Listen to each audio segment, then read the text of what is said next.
Ze ordu da? Orduak nola esan? Kaixo, eta ongi etorri. Gaur, denbora zehatz emateko, ordua ematen ikasiko duzu. Ze ordu da? Irunen goizeko 9 eta 10 dira. Ze ordu da zure herrian? Bideo honetan, Amanek eta Sandrak gonbidatuak izango dituzte etxean. Afaria improvisatu beharko dute. Gaur lagunak datoz etxera. Ai, ama. Ama, beti berdin. Markatu. Zein da plana? Afaltzea, Noiz?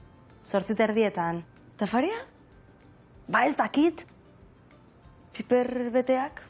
Amane, ez daukagu denborarik. Zordu da. 7. Eta zenbat gonbidatu dira? 4, Amaia, Idoia, Markel eta Miren. Bueno, tortilla batzuk eta kitxo? Ze ordu da munduan? Liman, goizaldeko ordubiak eta 10 dira. Buenos Airesen, goizaldeko 4 eta 10 dira. Madrilen, goizeko 9 eta 10 dira. Londresen, goizeko 8 eta 10 dira. Eta Tokion, arratsaldeko 4 eta 10 dira. Ordu zehatza galdetzeko formula hau erabiliko dugu. Ze ordu da? Zer galdetzailea? Ordu izena, mugagabean deklinatzen dena, artikulurik gabe, eta izanaritza da. Galderari erantzuteko, hau da ordu zehatza, esateko honela deklinatzen dira orduak. Puntuan. Orduak, nor, pluralean deklinatzen dira. Beraz, ak amaiera erantziko dio. Adibidez, 8 dira. Ordu bata salbuespena da.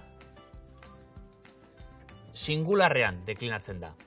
Ordu bata da. Ordu bata eta ordubiak. Bi kasu horietan, ordu hitza daramate aurretik. Gainerakoek ez. Adi, 3 eta 4 tartean erre dute, baina gainontzekoek ez. Beraz, 3 dira eta 4 dira, baina 6 dira eta 7 dira. Orduari minutuak gehitzeko eta partikula erabiltzen dugu. Eta minutuei ez diegu deklinabide markarik jartzen. Adibidez, 6 eta 5 dira. 10 eta 20 dira. Eta 5 eta 10 dira. Laurdenak adierazteko ere ez dugu deklinabide markarik jartzen. 8 eta 4 dira. Eta erdiak adierazteko plurala erabiliko dugu. 4 terdiak dira. Minutuak falta direla adierazteko gutxi edo gutxiago erabiltzen dugu. Eta modu berean deklinatzen da. Adibidez, ordu bata 20 gutxiago da. Edota, 6 laurden gutxi dira. Lagundu orain hutsuneak betetzen. Ze ordu da? 7 dira. Ordu bata da. Ordu bata eta 4 da. 6 5 gutxi dira.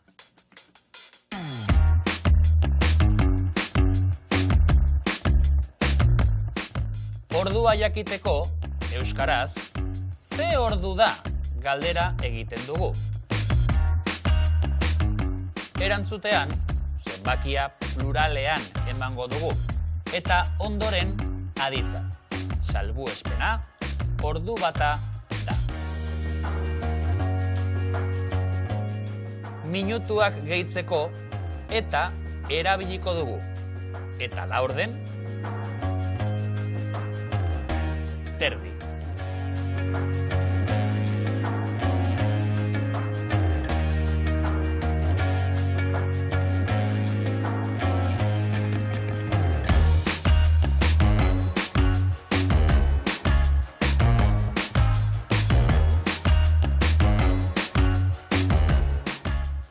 Zenbat minutu falta diren adierazteko, gutxi edo gutxiago.